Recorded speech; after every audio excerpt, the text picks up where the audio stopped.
Voilà, je voulais partir en voyage depuis longtemps, ça me tenait au cœur et moi je pouvais pas marcher.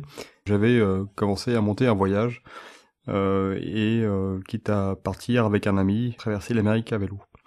Le vélo parce que ça nous permettait d'être proche des gens et puis moi ça me permettait aussi d'avoir un peu d'autonomie parce que, j'ai un handicap et donc je peux pas marcher.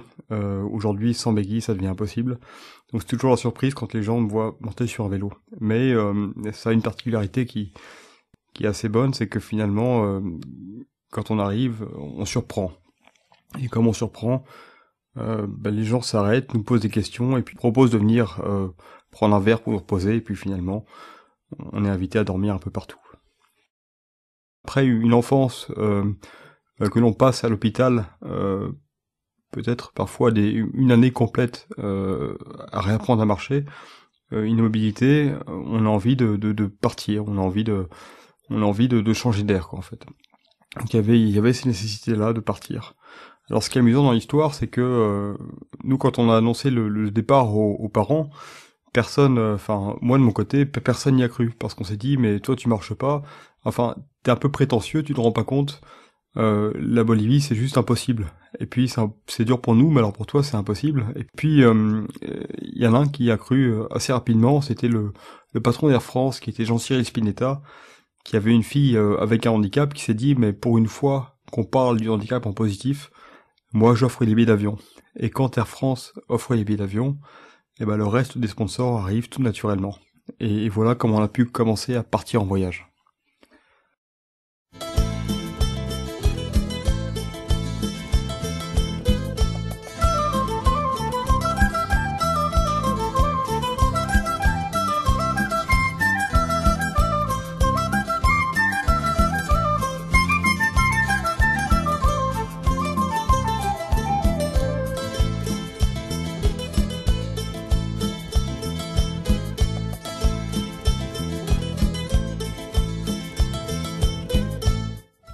C'est vrai que c'est un voyage qu'on a fait à deux, et j'étais parti avec un ami qui lui est un ami de l'école de commerce qui est valide en fait. Donc il marche bien.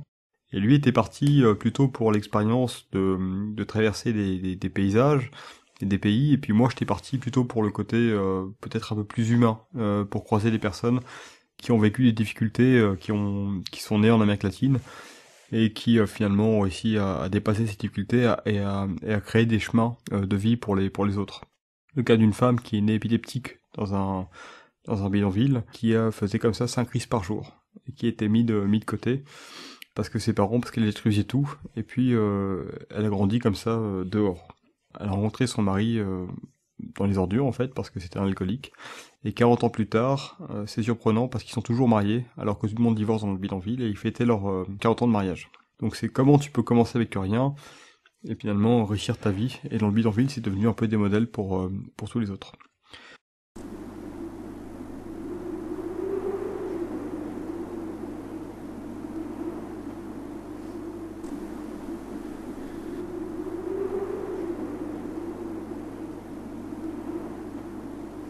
Le désert d'Atacama, il est connu pour être le plus aride du monde, donc c'est vrai que le traverser à vélo, c'était pas gagné. Ben là, pour le coup, moi j'ai parfois dans des états tertiaires, parce que j'arrivais, après avoir pris le soleil pendant 3-4 heures, c'était pas évident. Voilà, on a eu des moments comme ça assez forts, parce que quand on se couche le soir sur le sol du désert, et qu'on lève les yeux au ciel et qu'on voit comme ça, parce qu'on n'avait pas de tente, on dormait par terre, et qu'on voit les milliers, voire les milliards d'étoiles au-dessus de nos têtes comme ça, et puis on se sent tout petit, c'est quelque chose de très fort.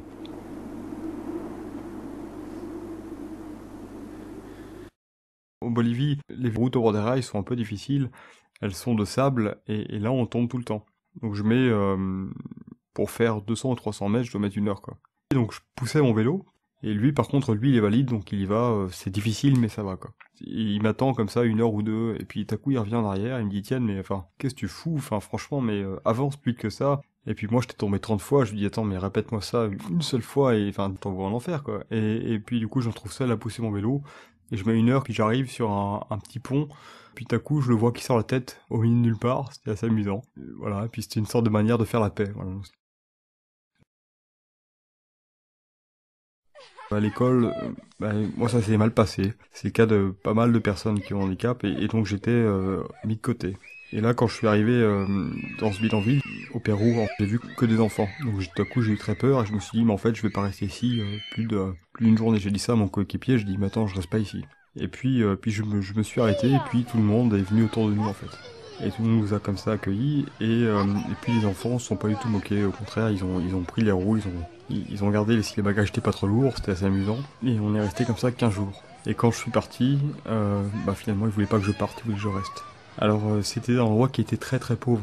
Ce que j'en retiens, et je sais pas comment on pourrait le dire, c'est que c'est pas en donnant tout à un homme qu'on en fait quelqu'un. Voilà. Et parfois dans les bidonvilles, on trouve comme ça une sorte d'humanité ou de fierté. Enfin, j'ai l'impression, pour en avoir fait plusieurs, on trouve une sorte de respect de son prochain, parce que tout le monde a besoin de tout le monde en fait. Et je pense que le handicap était bien vécu. Ça, c'était vraiment très fort pour moi. Au départ, en fait, on voulait partir faire l'Asie, et puis l'Asie, ça nous semblait un peu grand, et du coup, on s'orientait vers l'Amérique. On a fait 7000 km, c'est pas grand chose tous les jours, voilà. Tous les jours c'est 50 km et c'est tout quoi. Alors l'Amérique du Sud, c'était superbe parce que ça permettait de monter en altitude en Bolivie, croiser des destins qui sont pas communs. Mais à la fois on a pu voir beaucoup de situations où on a pu relativiser par rapport à nos vies. L'Amérique du Nord parce que l'Amérique du Nord ça permet de... Voilà, c'est un autre voyage, mais à la fois l'accueil est toujours le même.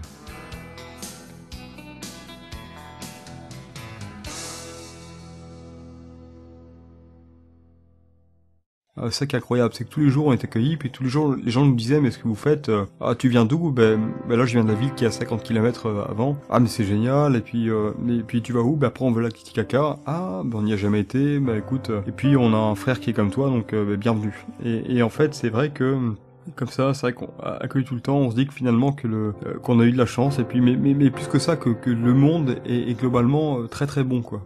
Moi je le vois vis-à-vis du handicap, mais voilà, finalement, c'est ça que j'en retiens, quoi. Donc j'en retiens un grand moment de bonheur et puis beaucoup de joie. Et j'aurais jamais pensé en parler un jour, voilà, tout ça.